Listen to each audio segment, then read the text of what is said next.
Welcome to the HR Happy Hour work break. You're here with Trish and Steve. Hey, Steve Bose. Hey, Trish. How are you today? I'm good. How are you? Day after your birthday. You're so funny. Okay. Well, thank you. I'm You're feeling so much different now that I'm in the second Yeah, half it's a of my whole life. scene, right? I know. Yeah. Probably seeing the world differently. And yeah, it's a whole, you've got perspective. You've got. Yeah. Can I tell you what was kind of, I know it wasn't intended as a birthday present. Can I tell you something I'm going to count as a birthday present? Sure. So, as you know, we had the Oracle Analyst Day today for HCM, which was amazing. Yeah, really good session today.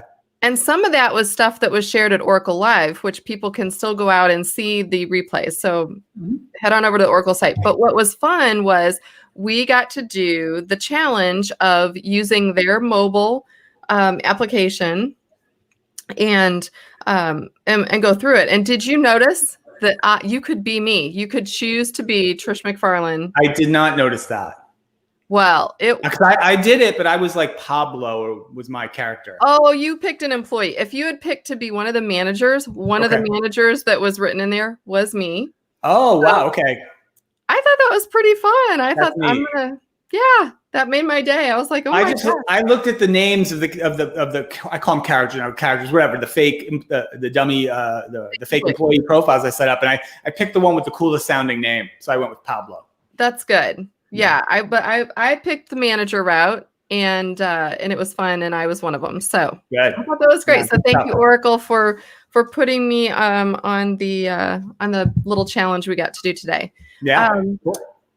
So listen, what else is going on? I mean, so I want to mention something. We had a meeting earlier today, just a quick little team meeting, and I was looking at, I'm sort of in a temporary space here with these video calls because my normal space, I think I said yesterday, is still video shoot set up, and I don't want to go there. So I'm not working in there really. I'm working in this other space.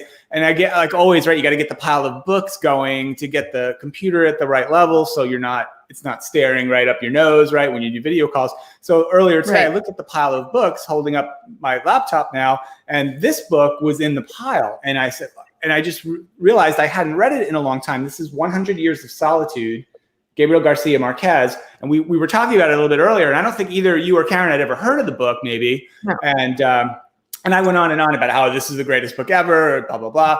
And so I Googled greatest books of all time, or greatest novels of all time is what I Googled. And I found a site, like the number one hit you get is a site called thegreatestbooks.org. Right. Okay. But here's what the cool thing about this site is. It uses an algorithm to go out and scour all these other best of lists, and then it compiles like a master list based on all these other lists, right, that it evaluates. So this book was number 5 on said list. Wow. Number 5. So definitely worth a reread. So I thought it'd be interesting, maybe as just a talking point, maybe we could throw it out to the audience as well. Like, what do you think is the greatest novel of all time, or maybe your favorite one? Do you have like a favorite like fictional book that you can think about? It's like, boy, that's the one, or that's maybe the greatest, or maybe one of the legendary books. Like, because this list is littered with things like Don Quixote, War and Peace, Wuthering Heights, Moby Dick, those kind. The Great Gatsby's in the top 5, which is also a great book. Oh. Okay, I've never read that as a book either. I think the Bible is going to be probably number 1. Maybe was it up there? This is novels, fiction. So fiction. This is novels. Okay. Yeah, don't count the Bible or the Guinness Book of World Records. It's. You know what? I think that of things that I've probably read that would be worthy of maybe top 10 on a list like that, maybe Gone with the Wind. Okay, I didn't scroll down far enough to see if that was on the list. It might be, but yeah. Harder read, but yeah, that's one. Okay. Where the Red Fern Grows. Okay, that one I don't know. And The Sun Also Rises. Oh, man, that's a fantastic book. Yeah, Hemingway. Yeah. So quite sad at the end, though. Sadly. I know, very sad at the end. Did I spoil that book? Can you spoil like a 70-year-old book? I don't think you can spoil. There's no spoilers, no. No, so that's interesting. Well, I think, you know what, people should tweet at us and let us know what are the books. Let's do this. What do you think would be like top books, novels of all time? Yeah. Or what should we be reading now? Right? Yeah, I'm thinking too, like I haven't read a lot of fiction lately. I mean, I don't read a ton of business books either, but I tend to be more on the nonfiction side lately, like that math book I talked about all summer that it took me 5 years to read. Yeah, some other business books. And I'm trying to think, I've also got, I'm looking at where other books are holding up the laptop. There's also The Death and Life of Great American Cities, which is a really tough read, but an interesting book, as well as Paul Kirk's Championship Barbecue Cookbook. So that's under there as well. So I got a lot going on. That would make a whole fun show of just like what books is holding up your computers. Mine are The Power of Moments, Victory Through Organization. Oh, our old friend Dave Ulrich. We talked about that book on the podcast. I keep it right here handy. And my fun read is John Grisham, The Innocent Man. Nice. Is he the one who did the Firm? Is that the same guy? Yeah, all those. No one's ever left the Firm, Mitch. No one's ever left the Firm. No, you know what book I actually liked? It was a novel. It was like a novel. I guess a novel. I don't know if it counts as a novel. Anyway, The Girl on the Train. The Girl on the Train. Did not enjoy the movie, and thank goodness I read the book first. I really liked The Girl on the Train. But anyway, that's fairly modern. That's in the last 2-3 years. Yeah. Anyway, so I thought it was fun. So number 5 on the list, check out the site, thegreatestbooks.org. Shout out to them. I don't know who runs it, but it's pretty cool. Yeah, I would like book suggestions. If people can send along book suggestions, that would be great. Yeah, we talked about that this morning. And the other thing I wanted to at least bring up to the audience is we were talking about caution, being cautious about things. Yes, and we were. I think we had a pretty significant difference in opinion. I'm of the opinion that caution, you're either cautious or you are not. I feel like it's one or the other. You can't be degrees of cautious. You're either cautious or you're not, right? And you have the opinion of... Well, yes, I think there's a difference because I brought it up because I'm sick of the phrase an abundance of caution.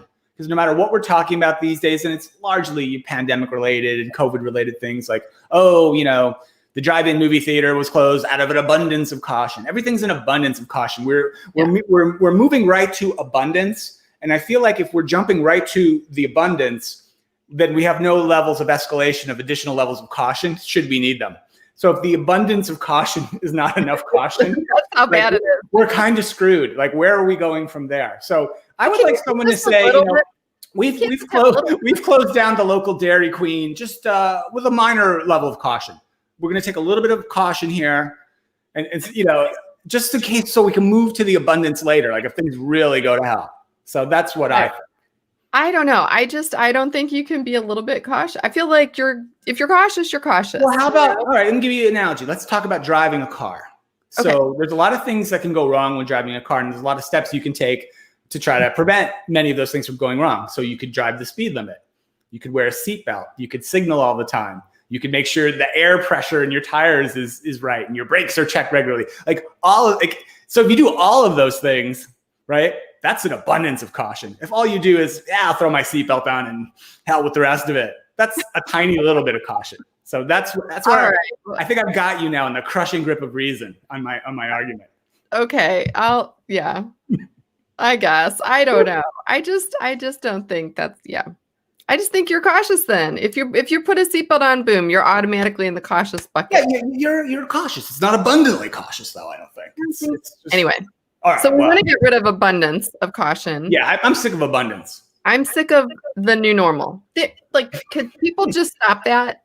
Can we just stop? Can we take a vote? Let's do a poll, something. Well, who would like to be done with the new normal? I'm done. Or the new, the whatever. Yeah. Well, all I can say, Trish, is in these unprecedented times, we're facing challenges that we've never had before. And it's never been more important than now that we have the right phrases.